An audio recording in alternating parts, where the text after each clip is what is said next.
14. Maxey had 13. It was a rough night for them. But the 27 points in the first half and 35 total, Shump, 12 of 18 shooting. There was a moment where I just was like, it was almost comical. Like he couldn't miss. It felt like it was scripted. It was that good. Let's just get crazy. Let's get dramatic, shall we? Is Jalen Brunson the best player left in the Eastern Conference? No. It's between Cade him Cunningham's and Cade. still out there. It's between. Okay, we're thinking. Between him and Cade. This is why I say this, right? Jalen is in a different position than Cade. Okay. Jalen right now, Jalen did this already. What Cade is doing, where it's like he makes all the decisions, Jalen did this already. He's already graduated from this role of, I need to dominate the ball the whole game, so I'm going to have all the stats, but it's really on me if we win. Cade is in this position now, but I think Jalen has graduated from that, and it's been cool to watch his maturity and saying, I'm going to pick my spots. Usually it's at the end of the game, but there's certain games that he gets rolling. I think the first game in the first round, he just got rolling fast. And if he gets rolling like that, it kind of opens up the gates for everybody. I was happy to see Mikal Bridges working the ball too. Thank God. Thank God. Yeah, when you see it pouring in from him, man, thank you, Lord. Needed a big night from him. Needed a big night from Bridges. Jalen them were consciously giving him the ball, though, to let him keep going because you kind of want him to bury those thoughts in his mind. But back to Jalen Brunson.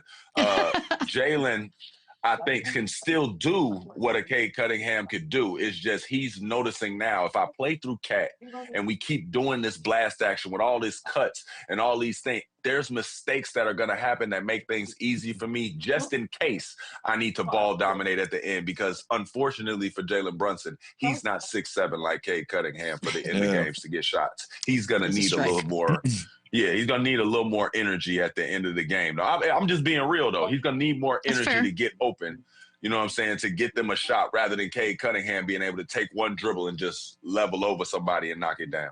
Yeah. If I had to pick one person in the East, I'm going Cade Cunningham. Nothing to take away against Jalen Brunson. He's unbelievable. He's so crafty. He's so smart with his angles and his change of speed. Like, he's impossible to guard with how he gets to the free throw line. He's lefty. Like, he gets to his spots, up and under. Like, it's just different, man. Like, he's got it all. And again, I think when you're talking about this New York Knicks offense, it's got to be balanced, like what Shump was alluding to. You got to play through Cat. You got to play fast. You got to get Mikal Bridges involved. OG has been phenomenal. He's been playing the best basketball probably of his career, and he's always been a great two-way player, but now he's stepping up, putting up 25, 26, like big-time games, knocking down shots. So the fact that Jalen Brunson is that closer and they can go to him and rely on that ISO heavy high pick and roll whenever they want is a luxury, but they don't have to just overdo that nonstop because then it makes it so predictable. The defense can be set. They can start changing their coverages. They can go under. They can blitz. They can read it. Like, they can do so many things because they know exactly what's coming. The Knicks offense is really good when they take care of the ball and they play fast and it's unpredictable and it's just a lot of constant movement and play through the big fella. Like, let him eat. He is Karl-Anthony Towns. Like, he is not just like they got to have the best version of him to get where they want to get to. But Jalen Brunson last night was phenomenal. 27 in the first half. He set the tone. And this game wasn't almost unwatchable. The minute the Minnesota Timberwolves and the San Antonio Spurs came on, I think 99% of the world flipped. Like, so this game was done. The minute that game started, this game was over. It was a great first half. A great first half, Shump. A great first half. I'm saying it was a great not from Philly. Not from Philly. I'm just saying it was a great. If you was watching as a Knicks fan, it was wonderful to watch. It was beautiful basketball. It was, and I love what Chandler was saying because now we're watching Cat make people cut. Jalen used to make people stand in certain times because you don't want to get in the way. You want to give him as much room as possible to give him two angles, but it also makes it to where you can't bail him out because there's not a lot of cutting lanes for anybody. Right now, playing through Cat forces people to move. He's been throwing that late pass down the lane so much now that as the defense falls asleep, it has inspired Jalen Brunson to cut so hard.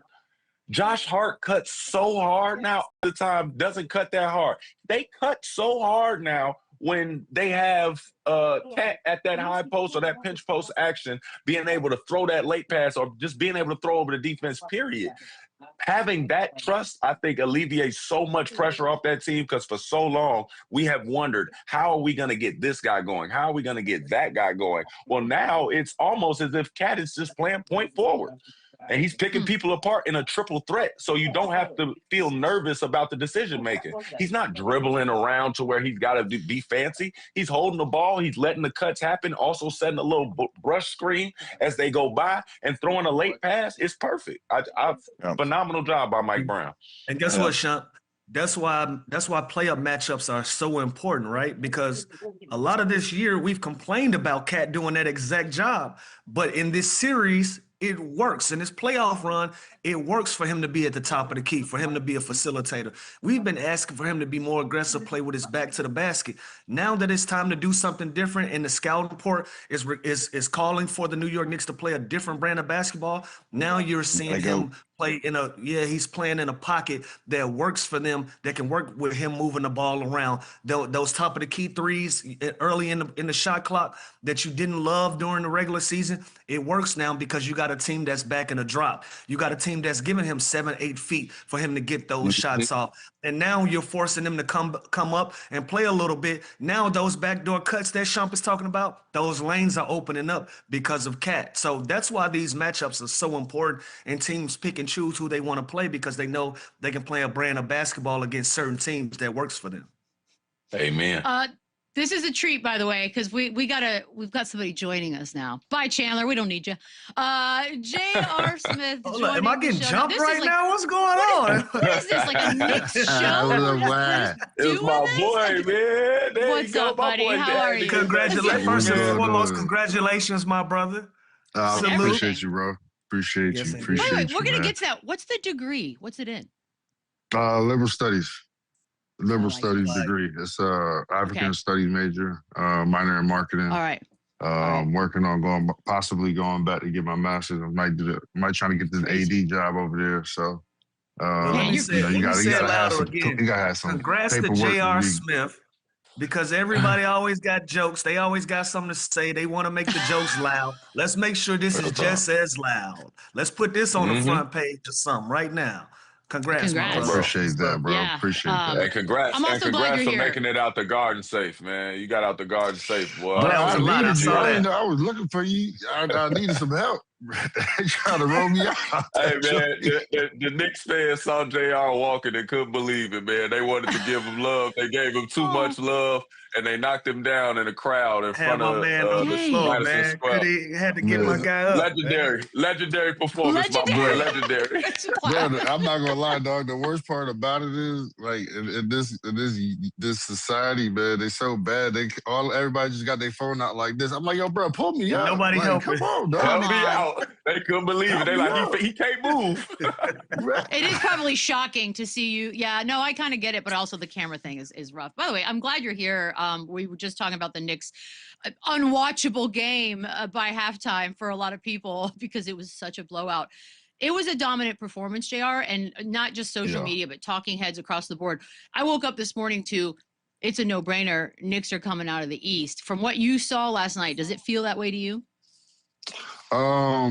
Yeah, I mean, yes and no. I mean, I got to give respect to Philly because Philly just came out of a really tough series. Playing 7 games in the first round is not easy. And then going back and then having to prepare for a team like the Knicks, who's obviously been successful the last few years in the postseason. I expected that to be a tough game for them.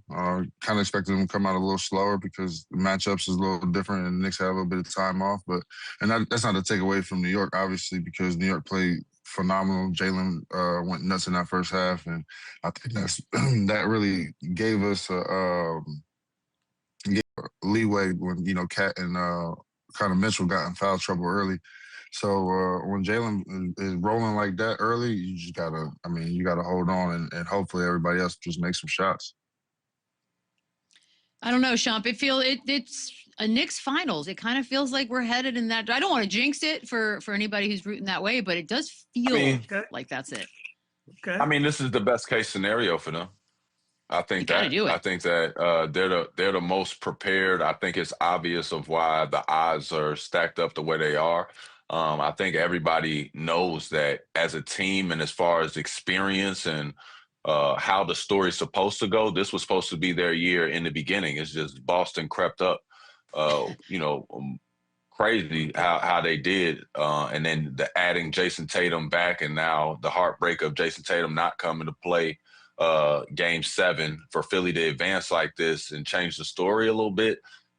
I get it. It's just, I know that the Knicks, if they don't win